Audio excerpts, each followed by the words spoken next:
Dari ketinggian Gunung Merapi tampak seperti doa yang membantu. Ia tak pernah benar-benar diam, hanya belajar menahan diri. Pagi menyentuh punggungnya dengan cahaya yang lembut, sementara kabut menggantung seperti rahasia yang belum selesai diceritakan. Dari langit Yogyakarta, Merapi terlihat gagah sekaligus rapuh, sebagai pengingat bahwa yang kokoh pun menyimpan bara. Merapi tak sekedar gunung, ia adalah filosofi tentang hidup yang berdampingan dengan kemungkinan kehilangan. Ia mengajarkan bahwa tenang bukan berarti tak bergejolak, dan pulang bukan berarti tak akan pergi. Mudik bukan sekedar perjalanan pulang, tapi dia kembali pada bagian diri yang tak pernah benar-benar pergi. Di bawah bayang Merapi, rumah orang tuaku menunggu seperti pelukan yang tak pernah bertanya kenapa aku lama.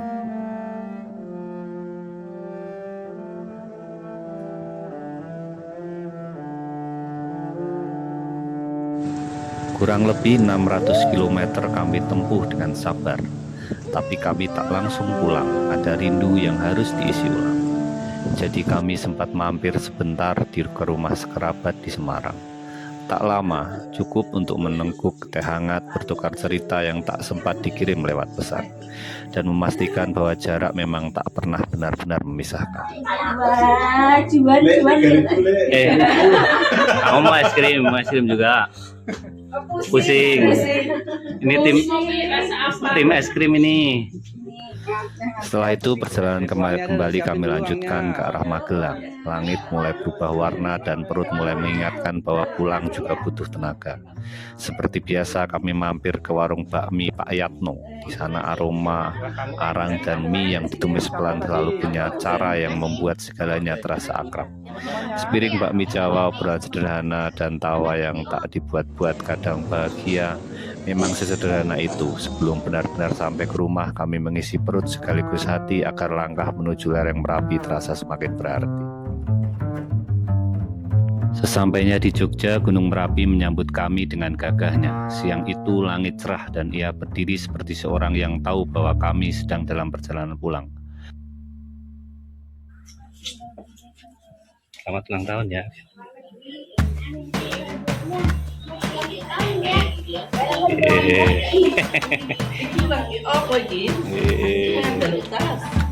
Buka dulu, suruh buka sendiri. Itu aku. Yo, liane cepet. Anyar, sudah lagi sih buka liane.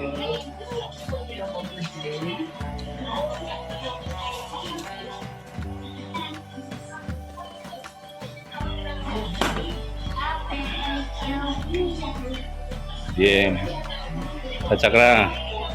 Nah, awas jangan jatuh. Biar yang buka plastiknya sendiri.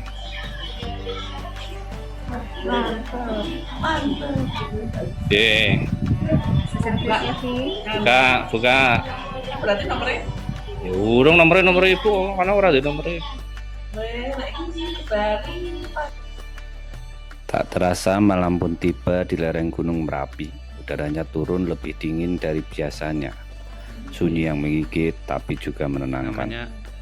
Perut kami mulai berbunyi pelan seolah ikut ingin didengar. Dan seperti semesta peka pada rasa lapar sekaligus rindu, tiba-tiba seorang datang kerabat mengetuk pintu. Di tangannya ada nasi kenduri hangat lengkap dengan penuh doa. Ini namanya kelupaan ya. Iya, siapa yang nyuruh kamu makan? Enggak ada apa kok. Kamu mau apa? Nasi gurih yang berminyak.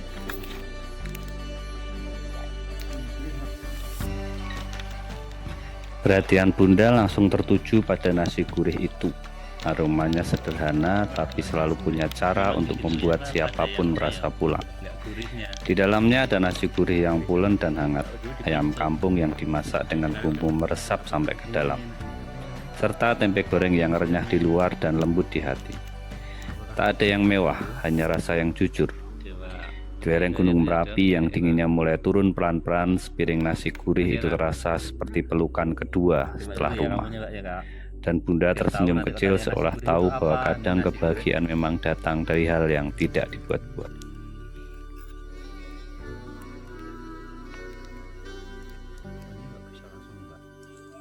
Jajanan wong desa lur, nasi gurih.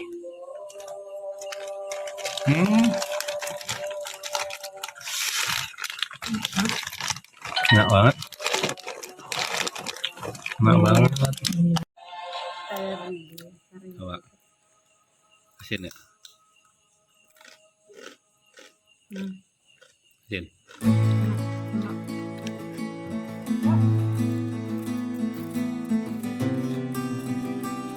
Di kampung namanya gendurenan.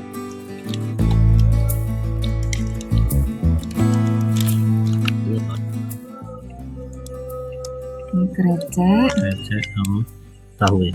Bukan, bola daging. Oh. Ntar ngobrol. Nah, ini namanya keluban. Kalau ayah ya, tapi nggak tahu kalau di nenggonmu apa lur jenenge iki lur. Udangan. Ini apa itu lur? Udangan atau keluban. Enak lur. Enak. Mak. Malam ini angin gunung membawa Ini harum apa, tanah basah dan dingin yang menusuk kulit. Kami bertiga duduk di atas karpet di rumah orang tua yang diam-diam berdiri setia di lereng Gunung Merapi. Nasi gunduran terbagi rata dengan menu yang sama, sederhana tapi rasanya melebihi apapun yang pernah kami bayangkan. Tak ada pesta atau keramaian, hanya suara malam, aroma tanah dan kehangatan serta kebersamaan. Sederhana tapi hati terasa cukup. Bahagia seperti ini tak bisa dipesan atau dicari jauh-jauh. Ia hadir di saat kita berhenti menuntut lebih dan cukup merasakan yang ada. Malam ini kami belajar bahwa rumah bukan sekedar bangunan, melainkan ruang di mana hati mulai pulang. Dan di lereng Merapi ini, dengan nasi gunduran di tangan, kami menemukan rasa yang cukup itu. Hangat, utuh, dan tenang.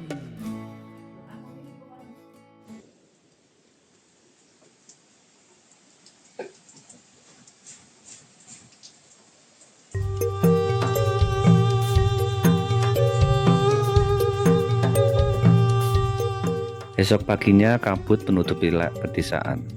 Hujan gerimis jatuh perlahan, menempel di atap dan di daunan. Suasana pedesaan ini berbeda dari perantauan. Sepi tapi hidup, lembab tapi menenangkan.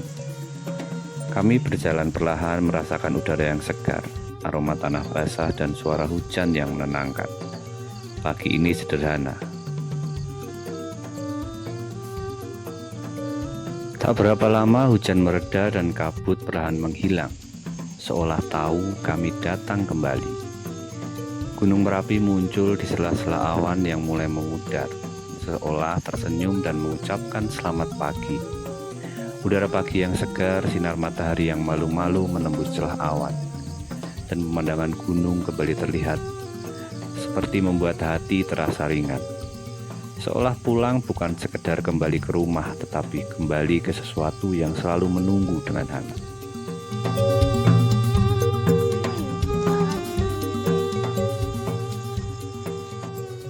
Apa itu?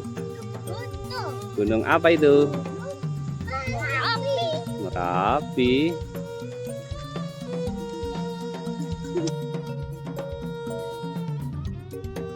Masa nggak bisa bedain mana nangka mana apa itu pepaya.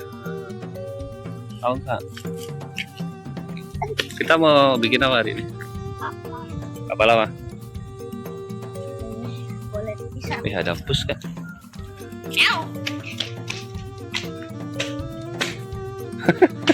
Awas ada motor. Angetnya cerah banget kan? Wow. Udara cerah pagi ini tak kami sia-siakan. Kami mengajak anak dan ponakan untuk melakukan sesuatu yang mungkin tak bisa kami lakukan di perantauan. Dengan tawa dan tangan kecil mereka, kami membuat kapal dari batang dan daun pisang. Sederhana, tapi setiap lipatan daun dan setiap tancapan lidi menjadi memori yang menempel di hati mereka. Sebuah kebahagiaan yang tidak bisa dibeli, hanya bisa dirasakan saat bersama. Di bawah langit pagi yang jernih, Itu loh yang di dan di pinggir bawah jalan itu gunung tuh. yang tersenyum dari Di kejauhan. sana tuh, minta satu aja. Airnya bersih bening banget tuh, ya kan? Gak ada penghalang kan? Ya nggak? Ya nggak? Makannya harus hebat lo ya.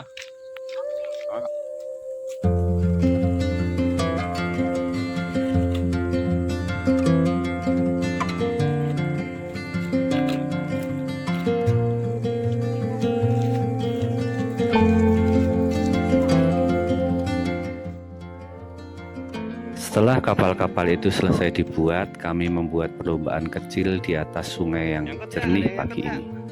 Kami meluncurkan kapal satu persatu, Jalan semua. tertawa melihatnya hanyut dan berputar di atas arus.